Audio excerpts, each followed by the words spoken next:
লোকের টোটোতে বসে আছে, কিছু বলবে না তোমাকে? কেন? কে হয় লোকটা? দাদা না শ্বশুর? Hello everyone, good morning. অফিসে পৌঁছে গেছি। পৌঁছে কিন্তু কাজকর্ম যা ছিল সব কিছু সেরে ফেলেছি। আগের দিন যে আন্তাক্ষরী গেমটা হয়েছিল সেটাতে আমাদের সেন্টার উইনার হয়েছিল, তো সেই জন্য গিফট কিন্তু চলে এসছে। গিফটটা ভারী সুন্দরই এসছে আর কি, ওই যে ফ্লাক্স টাইপের ওই বটলগুলো এসছে, আর তার সাথে কিছু কাপও রয়েছে। আজকে দুপুরের লাঞ্চটা বাড়ি থেকে নিয়ে এসেছিলাম, কারণ বাড়ি থেকে এলাম, মা তো লাঞ্চটা বেঁধেই দিল, ছাড়লই না, এটাই বলে যে কখন রান্না করবি কখন খাবি, তো বাড়ি থেকে মা দিয়েছিল। আর এই যে মিষ্টিটাও দিয়েছিল কিন্তু। তারপরে ওই যে আগের দিন পেয়ারাগুলো এনেছিলাম, সেই পেয়ারাগুলো কিন্তু সবাই মিলে ভাগ করছে।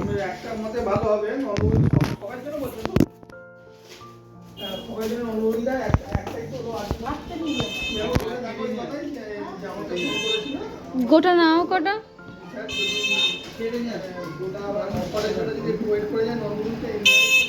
কাটাকাটি করে কিন্তু দিদিই মাখাচ্ছে কত সুন্দর করে ঝাল নুন। তো চলো এবার একটু কাজ করে নেওয়া যাক বাইরে গিয়ে। টোটোতে বসে আছে, তোমাকে কিছু বলবে না?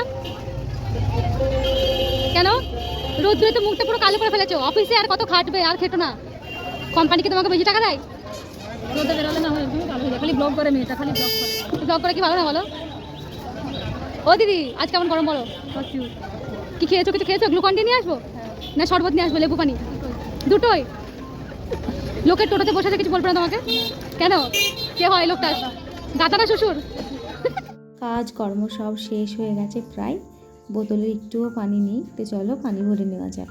তো পাঞ্চ আউট করার সময় হয়ে গেছে, তো আজকে কিন্তু এখানেই শেষ করছি। তোমাদের ভিডিওগুলো দেখতে কেমন লাগলো তোমরা কিন্তু জানাচ্ছ না, অবশ্যই কিন্তু কমেন্ট করে জানাবে। বাই।